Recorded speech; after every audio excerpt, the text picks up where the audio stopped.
اتحادی رہا ہے. تو اس لیے میں اب بھی سمجھتا ہوں کہ اب بھی نئی مغرب کے لیے، یورپ کے لیے، برطانیہ کے لیے، امریکہ کے لیے یہ کوئی مسئلہ نہیں ہے. ان کا مسئلہ یہ ہے کہ ان کے مفادات جو ہیں وہ پروٹیکٹ ہوں گے یا نہیں ہوں گے. میں اپنی بات کو کنکلوڈ کرنے سے پہلے یہ بتاتا چلوں کہ اب تو مغرب کے لیے مسئلہ یہ ہے کہ اگر چین نے افغانستان کی حکومت کو تسلیم کر لیا، رشیا نے کر لیا، تو ان کا کیا بنے گا. تو میرا خیال یہ ہے کہ اس پوری دوڑ کے اندر اگر یہ چین اور رشیا تسلیم کر لیتا ہے تو پھر مغرب کے لیے بہت مشکل ہوگا کہ وہ تسلیم نہ کرے. ٹھیک. اچھا جاوید صاحب یہ بتائیے کہ اس وقت ہم دیکھ رہے ہیں کہ ایک نئے ملک کو رکنیت ملی ہے، شنگھائی تعاون تنظیم کا وہ رکن بنا ہے، ایران کی ہم بات کر رہے ہیں. تو آپ کو کیا لگتا ہے کہ ایک تنظیم کا، شنگھائی تعاون تنظیم کا رکن بننے سے ایران کی جو مشکلات ہیں، جو اس پر عائد پابندیاں ہیں، اس میں کسی طرح کی کوئی کمی ہو سکے گی؟ کسی درجے میں آپ کہہ سکتے ہیں کہ ایران کے گزشتہ 30-40 سال سے وہ بسر پیکار ہے امریکہ کے خلاف. ایک سفارتی سطح کے اوپر ان کو کافی سخت پابندیوں کا سامنا ہے. تو ایران جو ہے اس وقت ایران میں رشیا کی اور خاص طور پہ چائنا کی بڑی انویسٹمنٹ ہے. رشیا نے ملیٹریلی ان کو شام کی جو جنگ تھی داعش کے ساتھ، اس میں اس کو سپورٹ کیا ہے. اور یہ جو اس ایس سی او کے اندر ایران کے آنے سے یہ ہے کہ جو ایک نیا اتحاد ایمرج ہو رہا ہے، جس کے اندر میں سمجھتا ہوں پاکستان ہے، رشیا ہے، چائنا ہے اور افغانستان، طالبان ہے. یہ بھی کسی سطح پہ ہم دیکھیں کہ شاید ٹرکی بھی اس میں آ جائے، وہ اس کی شمولیت کے چانسز جو ہیں اس کے بنیں گے. فوری طور پہ کوئی ریلیف نہیں ملے گا کیونکہ یہ امریکن سینکشنز ہیں اور اٹ ول ٹیک ٹائم. وہ ایران کی حکومت کو یورپ کے ساتھ اور جو P5+2 کے ساتھ جو ان کے مذاکرات ہو رہے ہیں اسی سے ان کو ریلیف ملے گا، اور اس میں کچھ کسی درجے میں تھوڑی بہت پیش رفت ہے. لیکن یہ ایک بڑا ایشو ہے. ایس سی او کا فورم جو ہے اس کا اس سے بظاہر کوئی تعلق نہیں ہے. ٹھیک ہے.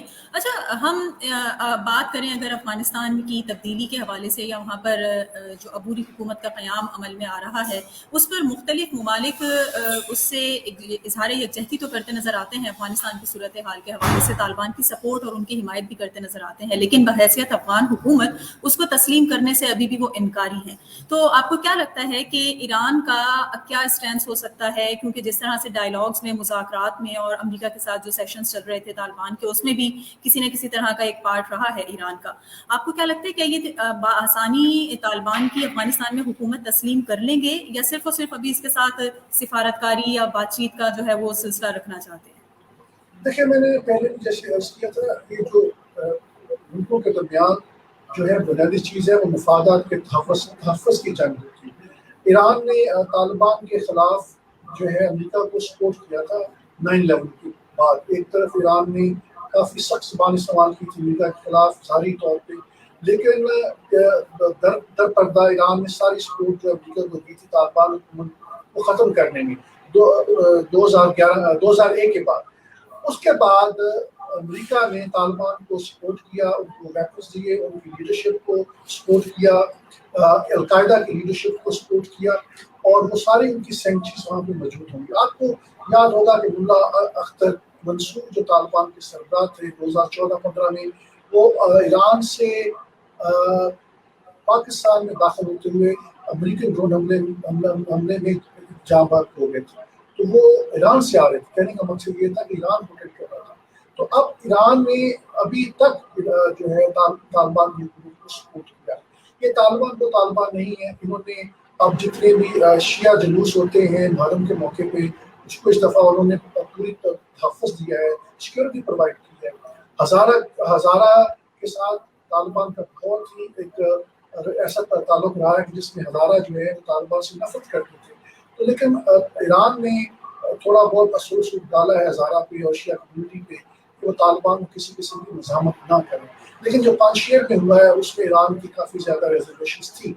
میرا یہ خیال ہے کہ چونکہ چین جو ہے، جو بڑی جنگ ہے امریکہ اور چین کے درمیان، ایک کولڈ وار ہے، اس تناظر میں چین نہیں چاہے گا ایران کو کہ وہ طالبان کو کوئی مزاحمت دے، کوئی ان کے لیے مشکلات پیدا کرے.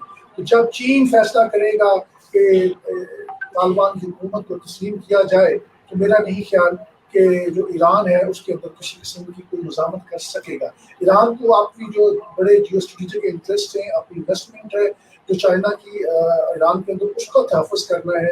اور جو فرقہ واریت کے ایران کے ساتھ ایشوز ہیں، ظاہر ہے جہاں بھی شیعہ کمیونٹی ایران کا تحفظ کرنے کی کوشش کرتا ہے، میرا خیال ہے کچھ عرصے کے لیے وہ ان چیزوں کو اگنور بھی کرے گا. اور اس کی ایک بنیادی وجہ یہ ہے کہ طالبان اب اتنی سخت بھی نہیں ہے جتنے آج سے 20 سال پہلے تھے، جب وہ محرم اور رمضان کے جلوسوں کو تحفظ کر رہے ہیں شیعہ کمیونٹی کے. تو یہ ایک میسج ہے کہ ہم تبدیل ہو چکے ہیں. لیکن ایک جو بڑی بات کی جاتی ہے وہ دنیا بھر میں کہ طالبان کی حکومت انکلوسیو نہیں ہے. دیکھیے جو انکلوسیو گورنمنٹ کا جو تصور ہے وہ سنا ہے کہ کسی پاکستان کے منسٹر نے یہ بات کہی کہ طالبان نے کہا کہ آپ کیا پرائم منسٹر عمران خان کو شاید کوئی میسج دیا ہے کہ آپ کیا نواز شریف اور زرداری کو اپنی کیبنٹ میں لے لیں گے. اسی طرح وہ کہہ رہے ہیں کہ ہم کیسے ان لوگوں کو واپس اپنی کیبنٹ کے اندر لے سکتے ہیں جو 20 سال ہمارے خلاف برسرے پہ کار رہے ہیں، ہمارے خلاف امریکہ کے ساتھ لڑ کے جنگ لڑتے رہے ہیں. طالبان نے تاجک ریپرزنٹیشن دی ہے اور جو منورٹی گروپس ہیں زیادہ تر کی ریپرزنٹیشن کے اندر ہے، لیکن یہ وہ لوگ ہیں جو نظریاتی طور پہ طالبان کے ساتھ منسلک ہیں. یہ اقلیتی یعنی اس کے اندر دو آپشنز اب رہ گئی ہیں. ایک آپشن یہ ہے کہ جو پرانے لوگ ہیں طالبان ان کو واپس لیں، جس کا میرا خیال ہے کہ بہت ہی کم چانس ہے، طالبان اس کو تسلیم نہیں کریں گے. دوسری چانس یہ ہے کہ کچھ لوگوں کو جو منورٹیز کے ہیں، ہزارہ کے ہیں، وہ طالبان ان کو اپنی کیبنٹ میں بھی لیں. لیکن ہمیں دیکھنا ہوگا کہ یہ بنیادی طور پہ ایک نظریاتی حکومت ہے اور یہ ہم پاکستان کا اتنا اثر نہیں ہے جتنا مبالغہ رائے سے بیان کیا جاتا ہے مغرب کے اندر کے پاکستان کا اثر ہے. تو یہ زیادہ جو بات ان کے نظریے کے خلاف ہو، جو جس بات کو سمجھتے ہوں کہ ان کے مفادات کے خلاف ہو، وہ پاکستان کی بات کو یا کسی دوسرے ملک کی بات کو نہیں مانتے. ٹھیک. اچھا، بھارت کا آپ کس طرح سے دیکھتے ہیں عمل دخل؟ کیونکہ جس طرح سے بھارتی وزیر اعظم نریندر مودی نے اس اجلاس میں جو چل رہا تھا ایس سی او کا ایک کافی جو ہے وہ کہنا چاہیے کہ تنقیدی بیان دیا ہے، اور خطے کے اس وقت جو ایشوز ہیں، جو مسائل ہیں، دراصل اس کی اصل وجہ ہی انہوں نے شنگھائی تعاون تنظیم کی بنیاد پرستی کو قرار دیا ہے. تو آپ کو لگتا ہے کہ یہ تنقید بیجا ہے ان کی، یا وہ جو بات کر رہے ہیں اس پہ کہیں نہ کہیں کوئی نہ کوئی عمل دخل ہے؟ دیکھیں، بنیاد پرستی کی جو بات کر رہے ہیں، اگر بنیاد پرستی سے مراد یہ ہے کہ بی جے پی کی حکومت نے جو آر ایس ایس ان کا ایک ٹیررسٹ ونگ ہے، اس نے 6 لاکھ اپنے والنٹیئرز تیار کیے اور وہ سارے کے سارے دہشت گرد ہیں، اور جنہوں نے مسلمانوں کو، ہزاروں مسلمانوں کو ہندوستان کے اندر شہید کیا ہے، ان کے گھروں کو جلایا ہے، اور ان کو آتے جاتے مسلمانوں سے پوچھا جاتا ہے تمہارا نام کیا ہے، تمہارے والد کا نام کیا ہے، تمہارے دادے کا نام کیا ہے، کرتے کرتے پوچھنا یہ چاہ رہے ہیں کہ اچھا تمہارا پردادا وہ جو ہے وہ مسلمان نہیں تھا، وہ تو ہندو تھا، تو تم بھی گھر واپسی آ جاؤ. گھر واپسی سے مطلب یہ ہے کہ دوبارہ ہندو کنورٹ ہو جائے. عیسائیوں کو، مسلمانوں کو اتنا انہوں نے زبردستی جو ہے ان کا مذہب تبدیل کرنے کی کوشش کی. یہ بنیاد پرستی ہے. اگر وہ اس کا ریفرنس دے رہے ہیں تو میرا خیال ہے یہ بات بالکل ٹھیک ہے. اگر طالبان کے بارے میں وہ بنیاد پرستی کی بات کر رہے ہیں تو یہ بات بالکل غلط ہے. اس کی وجہ یہ ہے کہ طالبان 1996 سے لے کر اور 2001 تک ایک حکومت تھی، اور وہ پاپولر سپورٹ کے بنیاد کے اوپر آئے تھے. جب وہاں پہ قتل و غارت کے واقعات اتنے بڑھ گئے تھے کہ طالبان ایک پاپولر فورس کے طور پہ امرج ہوئے تھے.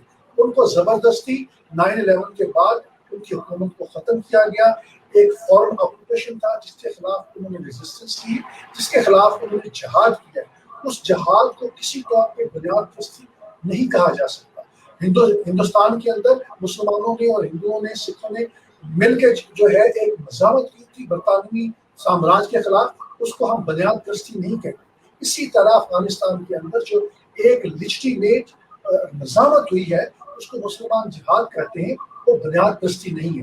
بنیادی طور پہ یہ ہے کہ وہ جو چند بنیاد پرستوں اور دہشت گردوں کے ذریعے پاکستان کے اندر دہشت گردی کرنے کے لیے افغانستان کو استعمال کر رہے تھے، بلوچستان کے اندر دہشت گردی کرنے کے لیے استعمال کر رہے تھے، اور ادھر جو ہے جلال آباد اور ننگرہار کا جو افغانستان کا پروونس ہے اس کو استعمال کر کے جو داعش کے ذریعے دہشت گردی کر رہے تھے، وہ بنیاد پرستی اب ان کے لیے کرنا بہت مشکل ہو گیا. تو یہ ساری باتیں ہیں. یہ ہندوستان کیونکہ اپنی ایک پراکسی وار جو ہے جو انہوں نے پاکستان کے خلاف شروع کی ہوئی تھی وہ ختم ہو گئی ہے، اور اسی کا وہ پچھتاوا ہے.